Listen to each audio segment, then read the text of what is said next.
The HOA president decided my backyard was the perfect spot for the new community kayak launch. She didn't ask.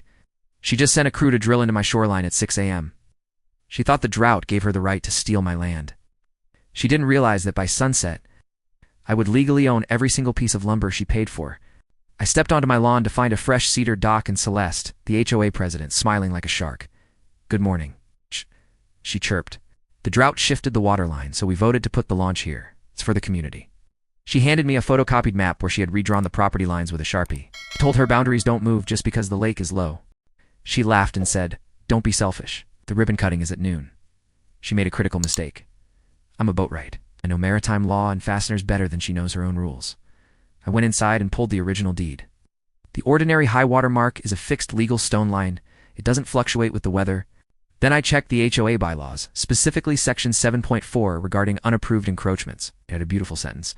Owner may offset removal costs with the salvage value of the encroaching materials. I typed up a notice of trespass and grabbed my metal detector. At noon, the neighbors gathered for the ceremony. I walked right into the middle of her speech. In 2 minutes, I found the iron survey pin buried under the moss, 10 feet past where they built the dock. The crowd went silent. I looked at Celeste. "You built this on private property," I said. "And worse, you drilled into a submerged ledge full of jagged rebar from the old pump station. Your insurance won't touch this liability." Her face went pale.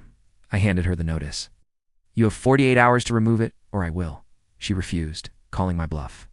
2 days later, I didn't scream. I just started my cordless saw. I dismantled the entire dock, cataloging every screw and plank. We stacked the fresh cedar on my lawn like a library, sent the HOA an invoice through the portal, removal labor and hazard mitigation, $5,140. Then, under Section 7.4, I applied a credit for the salvage value of the materials. $5,140. The balance due was $0. I kept the lumber as payment. I turned half of it into public benches by the willow tree on my terms. Celeste tried to fine me, but the board overruled her to avoid a lawsuit. She wanted a dock, but she ended up furnishing my patio instead.